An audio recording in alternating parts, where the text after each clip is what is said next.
Apaixonar-se por qualquer coisa fora de si, esquecendo-se de si mesmo, significa perder-se nos meandros de um mundo que depende. Significa esquecer-se de ser o único artífice da própria realidade pessoal. Do livro A Escola dos Deuses. Vamos pensar aqui numa metáfora. Imagina um escultor diante de um bloco bruto de mármore. Não foi ele que criou o mármore, mas ele tem nas mãos o cinzel e o martelo. Tudo que aquele mármore pode se tornar já está lá. Um animal, um herói, um portal, um símbolo. Esse escultor pode ser o autor de uma obra-prima, mas em vez de começar a esculpir, ele larga as ferramentas e começa a correr atrás de outras esculturas, admirando o trabalho alheio, tentando encaixar-se nelas, copiá-las, idolatrá-las, e desperdiça um tempo que era para ser empregado na sua própria obra. Essa é a metáfora da nossa vida. Todos nós viemos ao mundo com as ferramentas para esculpir a nossa própria realidade. Mas quantas vezes, em vez de olhar para dentro, e assumirmos essa autoria, a gente se apaixona por ideias, pessoas, cargos, ideais de sucesso, tudo fora de nós. E ao fazer isso, a gente esquece da única obra que só nós podemos realizar, que somos nós mesmos.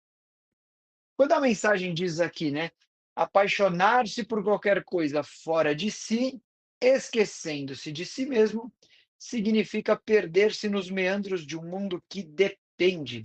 Depende de quê? Depende de algo que não está no seu controle. Quando você entrega a direção da sua vida ao mundo, você fica à deriva, você vira passageiro de um trem que nem sabe para onde vai. Você troca o papel de autor pelo de espectador. E pior, um espectador que vive esperando que algo mude, que alguém salve, que a vida aconteça. Mas e se eu te dissesse que a vida nunca acontece lá fora? Tudo começa e termina em você. Quando você esquece de si, você esquece do único lugar onde a realidade pode ser transformada de verdade. Você esquece que é o único artífice da sua realidade pessoal. Ser artífice é mais até do que ser autor. É ser construtor, escultor, alquimista. É aceitar que a sua realidade, a sua felicidade, os seus resultados, a sua paz, a sua liberdade são todos obras suas. Não responsabilidade dos seus pais, do governo, do chefe, do parceiro, da sorte. É fácil se perder naquilo que o mundo valoriza, né? Status, relacionamento, a carreira perfeita, a imagem ideal, mas tudo isso é instável, é efêmero. É como construir castelos na areia esperando que o mar respeite o seu esforço. Agora, imagine se, em vez disso, você decidisse voltar ao mármore. Você, o cinzel. Você, o martelo. Você, o escultor. Imagine se a cada dia você se lembrasse assim: eu sou o autor, eu sou o artífice. A minha realidade depende de mim. Esse é o chamado da consciência, o chamado para se apaixonar de novo, não por algo lá fora, mas por quem você é aqui dentro. Quem entende e começa a viver isso, prospera em todos os aspectos da vida, né? Aquelas situações, em vez de esperar reconhecimento do chefe ou da empresa, a pessoa começa a registrar suas próprias conquistas e passa a se valorizar independente de aplausos. E acaba tendo a convicção de que vai colher tudo que ela planta, é só uma questão de tempo. Uma pessoa que vive preocupada com fofocas, aí ela para, decide focar e entregar valor real e se desconecta do externo, reconecta com o seu propósito e acaba gerando muito mais resultado. Uma mãe percebe que acabou se anulando em função dos filhos e decide retomar um sonho antigo de estudar ou de empreender e, sem abandonar o cuidado com a família, passa a cuidar de si. Cuida de si também, não só a família, nem só ela. Um jovem, por exemplo, que sempre tentou atender à expectativa dos pais, percebe que nunca parou para se perguntar o que ele mesmo deseja. E aí ele começa a investigar isso sem deixar de honrar os pais. Alguém que vive tentando mudar o parceiro para ser feliz, decide mudar a si mesmo e entende que o relacionamento melhora quando cada um cuida da própria construção. Um estudante que copia modelos de sucesso alheios, como ser médico, por exemplo, porque dá prestígio, status, e percebe que ama desenhar e começa a explorar isso, mesmo que aos poucos, mesmo que devagar. Ou uma aluna que só estudava para agradar os pais e decide estudar para si, porque descobriu que quer construir uma vida com propósito e liberdade. E verdade, acima de tudo. Alguém, por exemplo, que vive nas redes sociais, sempre se comparando com influencers e tal, se dá conta de que está esquecendo de viver sua própria história e decide fazer um detox digital. Uma pessoa que sempre culpa o azar ou os outros pelos próprios fracassos, decide parar, respirar, identifica sua própria contribuição para os resultados indesejáveis que colheu e passa a fazer o que está a seu alcance, mesmo que começando pequeno. Um aposentado que se sentia inútil resolve começar a escrever as suas memórias, compartilhar suas histórias com os jovens e entende que ainda pode ser artífice. Alguém que foi demitido, ficou paralisado, decide que ao invés de se afundar em autopiedade, vai transformar esse momento em oportunidade para mudar de rota. Uma pessoa que sempre buscou respostas em gurus, livros, vídeos, começa pela primeira vez a silenciar e ouvir a si mesma. Alguém ansioso, tentando controlar tudo à sua volta, percebe que pode escolher controlar só o seu estado interior, e isso já muda tudo. Uma pessoa que se desfez em algum relacionamento por medo de ficar só e entende que companhia não é preenchimento, é troca. Alguém que vivia tentando salvar os outros e percebe que somente pode ajudar de verdade, só pode realmente ajudar quando está inteiro. E para isso precisa olhar para si. Esses exemplos mostram que autoria pessoal não é algo distante ou esotérico. Começa em pequenas escolhas diárias, como dizer sim para si mesmo, como parar de buscar validação fora, como lembrar que a vida não se resolve com controle externo, mas com coerência interna.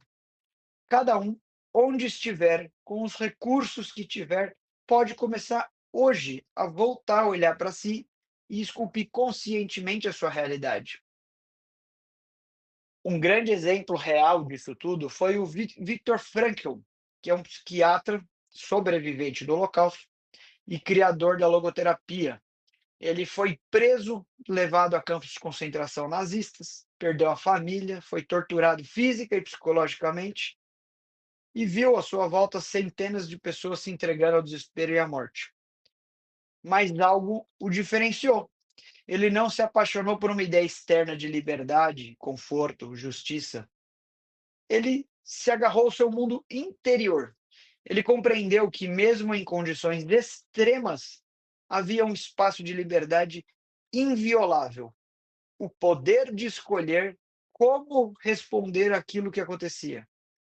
Ele dizia, aspas, tudo pode ser tirado de um homem, exceto uma coisa, a última das liberdades humanas, escolher a sua atitude em qualquer circunstância. Fecha aspas. Então, em vez de esperar que o mundo mudasse, ele mudou a si mesmo e encontrou sentido na dor. Assumiu o comando da sua mente e fez do sofrimento um campo fértil para o crescimento espiritual e humano. Depois da guerra, ele escreveu o livro Em Busca de Sentido, fundou a logoterapia e passou a ajudar milhões de pessoas no mundo inteiro a redescobrirem a força que habita dentro de si mesmas, mesmo diante do caos. Esse é um exemplo extremo, mas profundamente verdadeiro. O mundo em volta do Frankl era um inferno, mas dentro dele havia ainda uma centelha viva, um autor presente, um artífice consciente. Se ele conseguiu fazer isso num campo de concentração, o que é que nos impede de fazer o mesmo aqui, agora, no nosso próprio contexto. E um dos melhores exemplos contemporâneos brasileiros, né, de alguém que se recusou de ser vítima das circunstâncias, que não se apaixonou por nada fora de si e que assumiu com coragem e alegria a autoria da própria realidade, é o Geraldo Rufino. Eu não canso de ouvir as histórias do Geraldo Rufino. É um ex-catador de latinha, atual empreendedor milionário e autor de si mesmo. Foi morador de rua, perdeu a mãe aos 7 anos de idade, aos 8 já catava latinha no lixão, teve uma infância pobre, sem acesso a quase nada, mas não se vitimizou, não se revoltou, não esperou nada do mundo. Ele escolheu olhar para si e construir com o que tinha.